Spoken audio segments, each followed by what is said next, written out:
Under the gnarled limbs of an ancient oak in a crumbling suburban park, a homeless man saved a boy from a pack of bullies, only to stumble into a secret that would turn his shattered life upside down. Malik Jones slumped on a splintered bench, the warped wood groaning under him.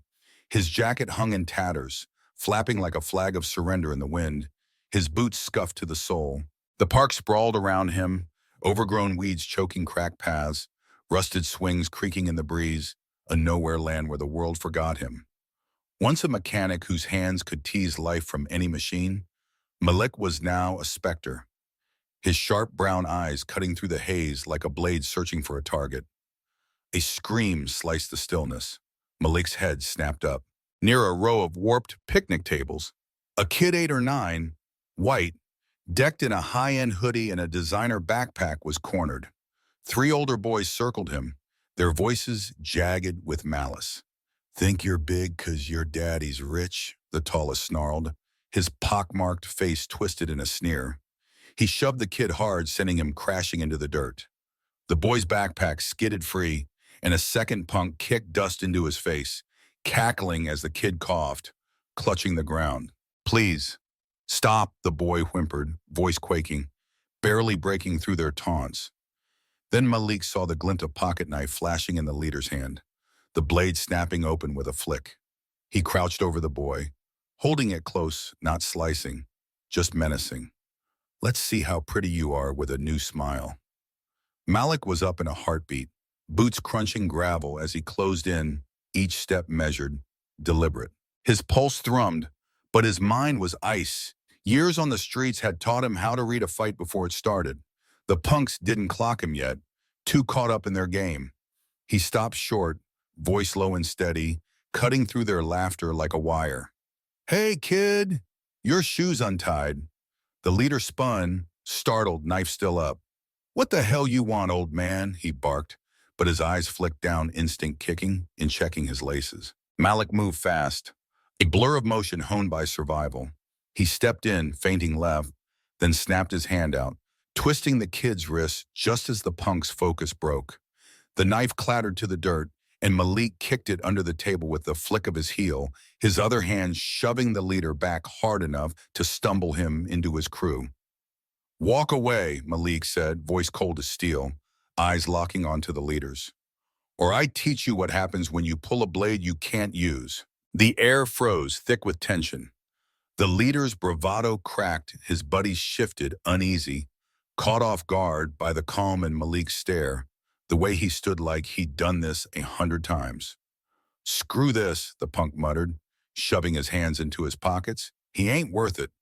They slunk off, throwing glares over their shoulders, leaving the boy trembling in the dust. Malik exhaled, the rush draining slow. He knelt beside the kid, brushing dirt off his shoulder. "You all right, little man?" The boy looked up, pale face streaked with tears, eyes wide but warming. "Yeah, thanks, mister. I'm Ethan." His voice shook, but gratitude flickered through, soft and real. "Malik," he said, offering a faint smile that didn't touch the hollows under his eyes. "What's a kid like you doing out here alone?" "Dad's picking me up," Ethan said, clutching his backpack tight, glancing around like the punks might circle back. His gears screamed money-clean kicks, a watch too slick for a kid, but right now he was just scared. Malik nodded, settling onto his haunches. "Ill wait with you. No point leaving you out here with those clowns still lurking." Ethan's shoulders eased, and he gave a small nod. They sat in quiet after that. Ethan cross-legged in the dirt, picking at his hoodie's hem, Malik leaning against the table, eyes scanning the park's edge. The silence wasn't heavy, just there, like two people who didn't need to fill it. Malik's mind flicked to a memory, his daughter's laugh, sharp and bright, the last time he'd been someone's shield. He shoved it down, focusing on the kid beside him. Tires screeched on gravel, snapping them out of it. A black SUV roared up, kicking dust as it skidded to a halt. A man stepped out, mid-30s, gray suit crisp, hair clipped tight like he'd walked off a legal brief. James Carter. His eyes locked on Ethan, then shifted to Malik, narrowing with a lawyer's precision, assessing, not accusing yet. "Ethan," James called, striding over fast. He dropped to one knee, pulling the boy into a quick hug, then stood, gaze pinning Malik. You with him? He asked, voice even but edged, one hand resting light on Ethan's shoulder. Malik raised his palms slow, stepping back. Just keeping him safe till you got here. Name's Malik. Jameis' jaw twitched, his mind already working torn jacket, unshaved face, too still to be casual. Safe from what? He pressed, tilting his head, probing like he was cross-examining a witness. Some punks with a knife, Malik said, nodding toward the table where the blade lay hidden. We're roughing him up. I stepped in. Ethan tugged Jameis' sleeve, voice small but firm. It's true, Dad. They were gonna hurt me. He stopped them. James glanced down at Ethan, then back at Malik, his expression softening a notch, but only a notch. He crouched, checking Ethan's face, then stood, eyes still on Malik. Appreciate it, he said, clipped but sincere. What they look like. Tall one's got acne, dark hair, Malik said, keeping it short. Two others skinny, loud. Took off that way. He jerked his chin toward the park's west end. James nodded, filing it away, his lawyer's brain ticking. All right, we're heading out. He turned, guiding Ethan to the car, but the boy twisted back, throwing Malik a quick wave. Bye, Malik. Thanks, Ethan called, cutting through the tension. Malik lifted a hand, watching the SUV peel out, dust swirling. He sank onto the bench, the day's weight settling into his joints. The park went quiet again, but something lingered, a spark, faint but real. He'd been more than a shadow today, had been a wall. James gripped the wheel, knuckles white as he wound through the streets to their upscale neighborhood. Ethan sat quiet into the back, staring out the window. James glanced at him in the rearview, worry chewing at him. That guy Malik had saved his son, no question. But the rough edges, the way he blended into the park, set James' nerves on edge. Ethan was his world, the one thing he'd kept safe since his ex split. A stranger like that didn't fit the plan. Dad? Ethan broke the silence, soft but pointed. Why'd you look at Malik like he's bad? He helped me. James swallowed, picking his words. I'm just careful, buddy. He did good, but we don't know him. Not yet. Ethan frowned, hands balling. He was there when those guys had a knife. You weren't. He's not bad. The truth stung, sharp and clean. James opened his mouth, then shut it. No rebuttal ready. Ethan was right. Malik had been there when he hadn't. As they pulled into their pristine driveway, that fact stuck like a splinter, and James knew it wouldn't let go. The sun sank low over the suburban park, bruising the sky with streaks of orange as Malik Jones settled back onto his splintered bench. The rush of outsmarting those punks with their knife still hummed in his veins. A flicker of purpose he hadn't felt since the days his hands turned wrenches instead of begging for scraps. He tugged his tattered jacket tighter, eyes lingering on the picnic table where the blade lay hidden, a silent trophy of the chaos he'd stopped. Ethan's small wave and shaky thanks clung to him, cutting through the haze of his endless drift. For once, he'd been more than a ghost. Across the city, James Carter leaned against the marble counter of his too-quiet kitchen, the faint clink of ice in his bourbon glass, the only sound breaking the stillness. Ethan had vanished upstairs after their tense ride home, his words echoing like a gavel. You weren't there, Dad. He was. James built his life on precision, every case won, every detail locked tight. But today, that control had slipped, and a man had sized up as a risk had caught his son when he couldn't. It gnawed at him, sharp and relentless. He took a sip, staring at the amber swirl. Malik had dismantled that fight with a trick and a twist. Not just muscle or street smarts James envied, though he'd never admit it, but the guy's rough shell, the way he faded into the park's decay, screamed trouble. Ethan was his anchor, the one thing he'd kept steady since his ex-wife bailed 3 years back. Could he let a stranger near that? Dad? Ethan's voice cut through. He stood at the stairs, still in his dirt-streaked hoodie, cap pulled low. Can we go back tomorrow? I want to see Malik again. James set the glass down, forcing calm. Why, buddy? Ethan scuffed his sneaker on the tile. He was cool. He didn't let those guys scare him, and he seemed kind of lonely, like he needs a friend. The words landed heavy. Lonely. James knew it masked by late nights at the firm, dulled by the grind of raising Ethan solo. He studied his son's earnest face and sighed. Maybe, It's been a rough day. Go wash up. Ethan nodded, trudging off, but James knew the kid wasn't dropping it. Neither was he.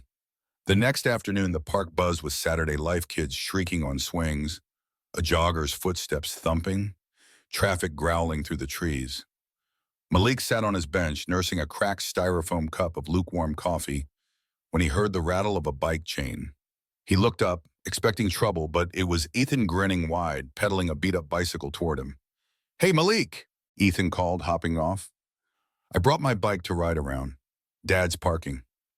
Malik set the cup aside, a faint smile tugging his lips. "Nice wheels, little man. Gonna tear up the paths?" "Yeah," Ethan said, kicking the stand down. "Want to watch?" "Sure," Malik said, leaning back. "Show me what you got." Ethan hopped on, pedaling off down the winding path, hoodie flapping as he gained speed. Malik's eyes tracked him, a quiet warmth settling in. The kid had guts, coming back after yesterday. James approached from the lot, sunglasses perched on his head, stride stiff as he scanned the park. He spotted Malik and nodded, cautious, but less sharp than before. "He wouldn't stop talking about you," James said, stopping a few feet away. "Figured I'd let him burn some energy." Malik shrugged, keeping it light. "Kid's got spirit. Takes more than a blade to shake him."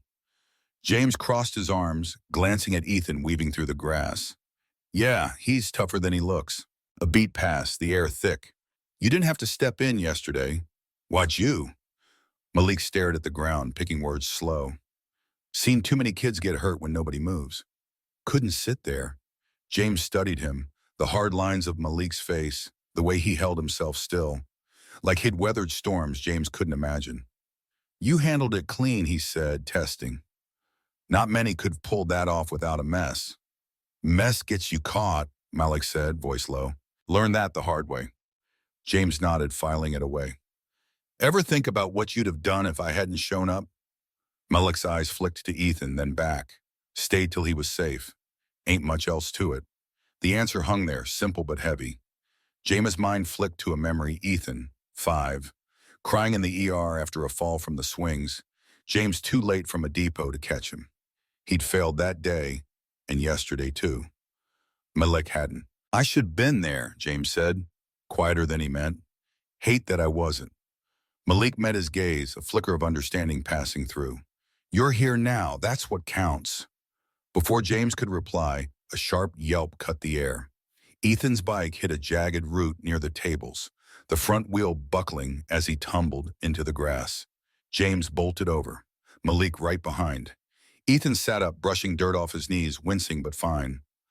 "I'm okay," he said, shaky, "but the bike's toast." Malik crouched by it, eyeing the bent wheel and loose chain. "Nah, she's fixable."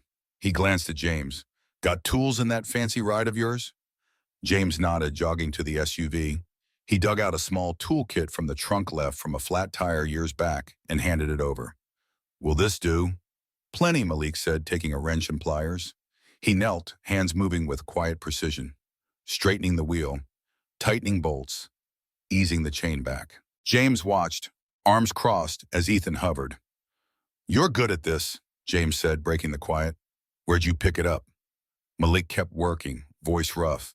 "Used to be a mechanic. Engines, cars, whatever rolled in. Fixed them till I broke myself." James raised an eyebrow, catching the edge. "What happened?" Malik's hands paused, then resumed. "Pills," he said, low. "Got hooked after a bad stretch work dried up. Life went south. Had a wife, a little girl. Lost him when I lost it. She took her and left. Don't blame her. I was gone." He glanced at Ethan. "Seeing him yesterday, scared like that, reminded me of my kid. Couldn't just watch." James let it sink in, the raw weight of it cutting through his guard. He'd pegged Malik as trouble, but this was more pain, grit, a spark he couldn't dismiss. "I'm sorry," he said, softer. "About your daughter. That's a hell of a thing." Malik shrugged, tightening the last bolt. "Yeah, most days still are." He spun the wheel, smooth now, and handed the bike to Ethan. "Good to go, little man. Take it slow." Ethan grinned, hopping on. "Thanks, Malik. You're awesome." He pedaled off, testing it carefully. James watched him, then turned to Malik. "You didn't have to tell me that." "Didn't have to ask," Malik said, wiping his hands on his jeans. "Guess we're square." A faint smile tugged James' lips. Guess so. Over the next few weeks, the park became routine. Ethan rode his bike most Saturdays, circling the paths while Malik and James sat on the bench, talking small stuff first. Weather, the city, Ethan's school tales. James started bringing coffee, then sandwiches, watching Malik closer. The guy had a knack fixing Ethan's bike chain one day, a snapped kite string the next always with whatever was at hand. One afternoon, Ethan's kite snagged in a tree, string tangled high. It's stuck forever, he groaned, kicking the grass. Nah, Malik said, pulling a stick and a shoelace from his bag. He rigged a hook fast, tossing it up to free the kite. Ethan whooped, clapping like it was magic. James raised an eyebrow. You're full of tricks. Mechanic, huh? Yeah, Malik said, handing the kite over. Fix shit till I broke. Now I just get by. Ever think about getting back to it? James asked, the idea slipping out. Malik's laugh was bitter. Who'd hire me? Records a mile long, ain't got a resume worth a damn. James didn't push, but it stuck. That night over dinner, Ethan wouldn't stop. Malik's so smart. Dad, he can fix anything. And James grabbed his phone, scrolling contacts. He knew Rick, a buddy with a downtown garage. Solid shop, always short-handed. He dialed. Hey, Rick, James said, leaning back. Still need a mechanic? Yeah, why? Rick's gruff voice crackled. You moonlighting? James chuckled. Not me. Got a guy. Rough Pastex addict, homeless, but he's got skills. Saved my kid from punks a while back. Back him. Rick paused, tools clanking. Rough how? Clean now, far as I can tell. Knows engine's cold. He's solid. All right, Rick said. Wednesday. One shot. Screws up. It's on you. Deal, James said, grinning. It was a risk rare outside a case, but Malik had earned it. Wednesday dawned gray, drizzle slicking the streets. James pulled up to the park, Ethan buzzing in the back. Malik sat on his bench, staring at the rain. He looked up as the SUV rolled in, surprise flickering. Hey, James called, stepping out. Got something for you. Malik stood, wary. What's that? Job interview. Today, downtown garage. Guy's a friend needs a mechanic. Malik's jaw tightened, hope and doubt warring. You serious? Dead serious, James said, tossing him a clean flannel. Put this on. You're not walking in there like that. Malik caught it, staring at it. Why you doing this? James glanced at Ethan, grinning wide. 'Cause my kid thinks you're worth it. And I'm starting to agree. Malik nodded slow, pulling the flannel on. All right, let's go. They drove through the city towers, fading to warehouses, then downtown's gritty sprawl. The garage loomed, bay doors wide, tools hissing. James parked, turning to Malik. You got this. Show him. Malik stepped into the drizzle, breathing deep. Thanks, man, for real. James watched him head in, Ethan pressing his face to the window. He's gonna nail it, right, Dad? Yeah, James said, half to himself. I think he will. Inside, Rick greeted Malik with a handshake and a squint. Heard you're good. Let's see. He pointed to an old Chevy, hood up, starter shot, fix it. A beat then.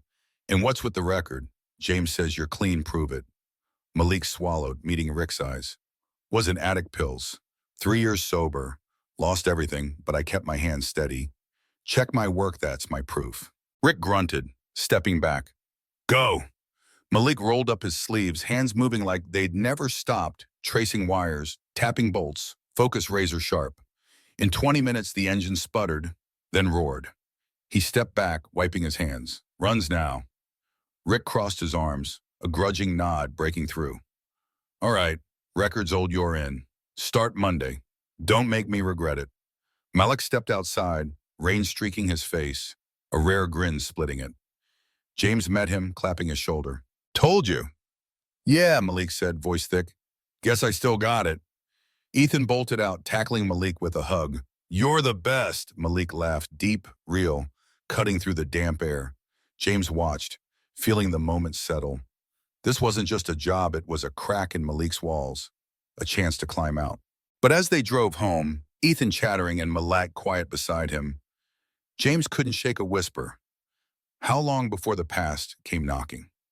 Monday morning broke gray and damp, a thin mist slicking the city streets as Malik Jones stepped into Rick's garage for his first shift.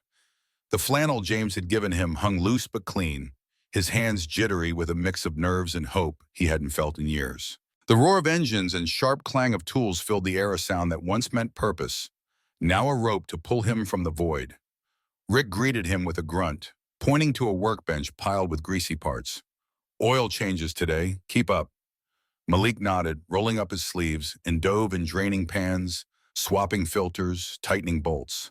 The crew watched him sidelong, whispers trailing, but he kept his head down, letting his hands prove what his words couldn't. By noon, Rick clapped his shoulder. "Solid, Jones, don't slack." Malik's chest loosened, a tight grin breaking through. For the first time in too long, he felt the ground steady beneath him. Across town, James Carter sat in his high-rise office, the skyline glinting through the glass, a stack of briefs untouched. Ethan had buzzed all weekend about Malik's job, and James couldn't shake a quiet pride. He'd taken a risk rare outside a courtroom, and it had landed. But as he sipped his coffee, a shadow lingered. Malik's past was a loose thread, and threads like that could unravel everything. That evening, James swung by the park after grabbing Ethan from school. Malik sat on his bench, still in his grease-streaked flannel, a takeout coffee steaming in his hands. Ethan bolted over, grinning. "How was it? Did you fix tons of cars?" Malik chuckled, ruffling the kid's hair. "A few. Oil changes, brakes. Felt good to get back at it." James leaned against the SUV, arms crossed. "First days are brutal. Holding up?" "Yeah," Malik said, meeting his eyes. "Thanks to you. Ain't had a shot like this in years." "Don't thank me," James said, waving it off. "You showed up." But as they talked, the warmth felt fragile, like glass waiting to shatter. The shatter came 3 weeks later, and it hit hard. Malik had carved a spot at the garage tune-ups, diagnostics, even a tricky transmission job that earned him nods from the crew. Rick tossed him a break room key, a quiet trust building. Malik stashed his pay in a tin under the bench, dreaming of a room somewhere, a bed not under a bridge. The future wasn't just a blank wall, it had edges he could grip. Then Vincent Hargrove rolled in. He arrived late on a Friday, his tailored suit stark against the shop's grime, his BMW gleaming like a predator's teeth.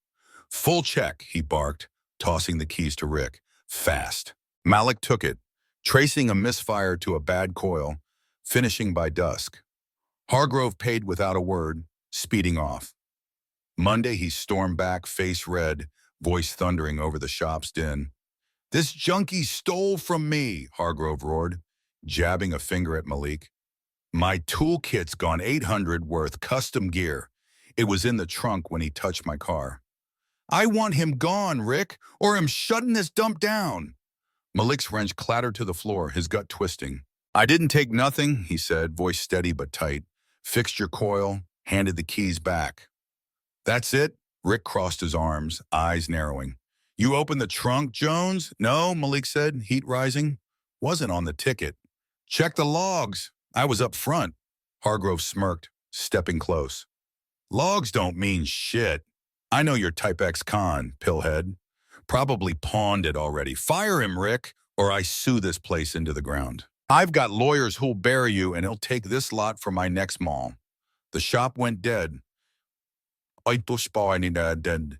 The crew's eyes boring into Malik. His past 3 years clean, fought tooth and nail, dragged out like a corpse. Rick rubbed his jaw, voice flat. "You got a record?" "Yeah," Malik said, throat tight. "Old stuff possession, theft. Been straight since. I didn't touch his damn tools." Hargrove's grin widened. "Straight? Once a thief, always a thief. I'm not just suing him, calling the cops. The news. This shop's finished unless he's out now." Rick's face hardened. "I can't take that heat, Jones. You're suspended till we sort it. Go." Malik's world cracked. He walked out, hands shaking, the shop's noise fading to a dull hum. The park bench took him back, its cold slat biting through his jeans as he sank down. 3 weeks of hope, gone in 10 minutes. The old voices roared, "You're trash. You'll always be trash," and he let them drown him. James got the call from Rick that night. Voice clipped. "Your guy's in deep. Hargrove's claiming theft. threatening to sue me out of business. Says hell take the land, too. Had to cut him loose for now. You sure he's clean? James's stomach dropped. He is, Rick. I'd stake my name on it. Who's Hargrove? Vincent Hargrove. Big Fish owns half the downtown leases. Says hell ruin me if I don't play ball. James hung up, jaw tight. Ethan overheard, hovering by the stairs. What's wrong with Malik? Someone's saying he stole something, James said, keeping it simple. Might be a lie. Ethan's face twisted, tears welling. It is a lie. Malik's not a thief, he's good. He grabbed his bike and bolted, pedaling hard for the park before James could stop him. Malik sat hunched, staring at the dirt, when Ethan skidded up. You didn't do it, right? The boy demanded, voice breaking. Tell me. Malik looked up, eyes hollow. No, kid, I didn't. But it don't matter, they think I did. It matters, Ethan yelled, dropping the bike. You can't quit. I know you're not bad, you saved me. He stepped closer, fists balled. You're my friend. Malik's throat burned, tears cutting tracks through the grime, the first in years. Thanks, little man, he rasped. That's more than I deserve. James arrived, breathless, finding Ethan standing defiant beside Malik. What the hell happened? He snapped, voice sharp. Guy says I stole his tools, Malik muttered, head down. Rick kicked me out. It's done. James' mind raced, lawyer gears turning. Who's the guy? Vincent Hargrove, Malik said. Big shot, drives a BMW. He paused, eyes narrowing. Wait, Hargrove. I know that name. Used to work for him years back. Shady bastard cooked his books, stiffed us on pay. I saw it all till he canned me. James froze. Hargrove, too loud to ignore. Stay here, he said, pulling his phone. We're not done. Back home, James dug in calls to contacts, old files, a security firm he trusted. By midnight, he had garage footage. Malik never touched the trunk. Hargrove had staged it. At 3 a.m., digging through records, it clicked. Hargrove owned Malik's old shop, pushed him to breaking with overtime, feeding his pill spiral to silence him. Hargrove's son was the punk with the knife from the park of Bully with a grudge. The real blow, Hargrove wanted Rick's lot for a mall, and this lawsuit was his wrecking ball. Malik was the excuse and a witness he needed gone. James called Malik at dawn, voice urgent. Hargrove, you said he cooked books. What do you remember? Malik rubbed his eyes, voice rough. Dates, numbers, Diary 8, Arrow 9, skim payroll, dodge taxes. I saw the sheets before he fired me. Write it down, James said. Everything. We've got him. By noon, James stormed Hargrove's downtown tower, footage and Malik's handwritten notes in hand. He marched in, voice low, lethal. You're done, he said, slamming the USB on the desk. Tape shows you staged it. Your kid's the punk Malik stopped, and you broke him at your shop overtime. No pay, tax scams he saw. You're after Rick's land. Drop it, or I go public cameras, records, all of it. Hargrove leaned back, smirking. You think you scare me, Carter? I've got cash to bury you in that junkie. You'll buy the judge your tapes, nothing. James didn't flinch. Try it. I've got dates, payroll you skimmed, taxes you dodged. Malik remembered, one call to the IRS in your empire's ash. You pushed him till he broke, but he's here. I'm not bluffing, am a lawyer and I win. Hargrove's smirk faded, sweat beading. He's a pillhead, nobody'll buy it. Numbers don't lie, James said, sliding Malik's notes across dates, figures, a noose tightening. You're not just losing the garage, you're losing everything. Hargrove's hand shook, his empire cracking. Fine, he spat, shoving the paper back. It's off. Get out. James walked out, steel in his spine. He drove to the garage, finding Malik and Ethan waiting with Rick. The crew gathered. He tossed Malik his wrench. You're back. Hargrove's toast your memory nailed him. Malik caught it, stunned. My memory? Yeah, James said. You gave me the ammo. We took him down together. Rick stepped up, gruff. Your crew, Jones. No one's pushing you out. The crew roared, a rough cheer shaking the walls. Ethan tackled Malik with a hug, grinning through tears. I knew it. Malik knelt, pulling Ethan close, then stood, facing James.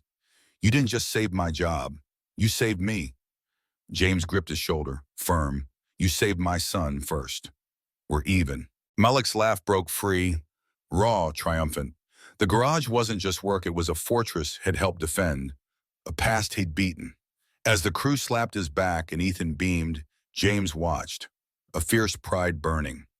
Hargrove was down, the shop safe, and Malik stood, tallow wind carved in blood and grit. The morning after Hargrove's fall broke clear and sharp, sunlight spilling over the city for the first time in days, as Malik Jones stepped back into Rick's garage. The flannel James had given him hung loose, streaked with yesterday's grease, but he wore it like a badge. The crew's cheers still rang in his ears. The wrench James had tossed him a weight he felt in his bones. Rick met him at the door with a rare grin, tossing him a shop apron. Back for good, Jones. Engines today, don't screw it up. Malik caught it, tying it on with a nod. Not a chance. He slid into his workbench, the clang of tools and growl of motors wrapping him in a rhythm he'd fought to reclaim. The crew slapped his back as they passed, their wariness gone, replaced with rough respect. He wasn't the outsider anymore. He was theirs. Across town, James Carter sat at his kitchen table, a mug of coffee steaming as Ethan shoveled pancakes across from him. The showdown with Hargrove had left James Warrett a raw pride he hadn't felt since his early courtroom wins. He'd taken down a giant, not just for Ethan, but with Malik, and the kid's grin was proof it was worth it. Dad, can we see Malik today? Ethan asked, syrup dripping. I want to tell him he's awesome. James chuckled, ruffling his son's hair. Yeah, buddy, after school. He's earned it. The day churned on, James buried in briefs, Malik buried in a V8 overhaul. By late afternoon, the SUV rolled into the garage lot, Ethan hopping out before James could park. Malik was under a hood, grease painting his arms black. Ethan ran up, waving. Malik, you're back! I knew you'd win!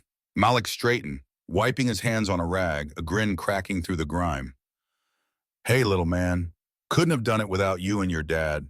James stepped up, hands in his pockets, a faint smile tugging his lips. He's right, you gave me the edge. How's it feel? Malik laughed, a deep, easy sound that broke new ground. Like him not just scraping by anymore. Like I got a shot. Rick ambled over, wiping his hands. Shop safe cause of you two. Jones, you're full-time no probation bullshit. And he tossed Malik a key, caught in the back's yours. Beats that damn park. Malik caught it, staring a small, scratch thing heavier than gold. For real? Yeah, Rick said gruff. Your crew. No one's sleeping rough on my watch. Malik's throat tightened, words failing. A roof. He nodded, pocketing the key. Thanks, Rick. Won't forget it. The crew clocked out as dusk settled, the garage quieting under a bruised sky. James pulled takeout from the car, burgers, fries, Cokes, and they sat on a stack of tires outside, the three of them eating in the fading light. Ethan perched between them, kicking his legs. After a bite, James set his food down, looking at Malik. You didn't just save my kid that day, he said, voice low. You saved me too. I've been scared stiff. I'd lose him like you lost your girl. Didn't see it until you showed me what fighting for someone looks like. Malik met his eyes, the weight of it sinking in. I lost her because I stopped fighting. Didn't want to see that happen to you too, James nodded, a crack in his armor showing. I've built walls, control, distance. You and Ethan tore them down. I'm not good at this letting people in, but I'm damn glad you're here. Malik's chest ached, a faint smile breaking through. Same, man, ain't used to it either. Ethan finished his fries, leaning on Malik. You're not lonely anymore, right? 'Cause you've got us. Malik ruffled his hair, voice rough. Right, little man. Not lonely no more. They packed up as night deepened, stars punching through. James clapped Malik's shoulder. You need anything, Ride? A hand call. We're in this. Malik shook his hand, grip firm.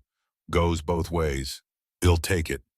Ethan waved from the back seat as they pulled out, the garage fading into the dark. Malik walked inside, past the benches to the small back room, a cot, a sink, a bare bulb flickering. He dropped his bag, sinking onto the cot, the creak of springs loud in the quiet. He pulled the watch from his pocket, strapping it on, the tick filling the space. 3 years ago, he'd pawned his last one for a fix, the day his daughter's voice faded, the day he hit bottom. He'd lost it all: home, family, himself, traded for a high that left him hollow. Now the watch glowed, steady, his again. This room, this key, this job, they were bricks in a new foundation. He lay back, staring at the ceiling, her laugh echoing, faint but real. He wasn't that man anymore, not with Ethan's trust, James' fight, Rick's faith. He'd built from here. Back home, James tucked Ethan in, the boy's eyes heavy but bright. "Malik's okay now, right?" "Yeah," James said, pulling the blanket up. "He's tough as hell. And he's got us." Ethan grinned, drifting off. "Good, he deserves it." James lingered, the house still. He'd walled himself off control, safety, but Malik and Ethan had cracked him open. He'd fought for them and found something, had lost a piece that didn't need to stand alone. Next morning, Malik clocked in early, tearing into an engine with steady hands. The past lingered, scars don't fade, but it didn't own him. The watch ticked, a quiet vow. Time was his now. James dropped Ethan at school, then drove past the park, slowing by the empty bench. It sat like a ghost of a war they'd won. He smiled, sure and small, and kept driving. The road wasn't perfect, but it was theirs, forged in grit, trust, and a second chance they'd all claimed. Malik's story teaches us that no matter how dark life gets, grit, kindness, and trust can light the way to a second chance. Malik's journey from a homeless man to a hero, alongside Jameis' shift from control to connection, shows that we're stronger together. Lifting each other up beats standing alone every time. Ethan's faith reminds us to see the good in people, even when the world doesn't. If this story hit you like it hit me, drop a like, smash that subscribe button, and let's keep exploring tales of resilience together.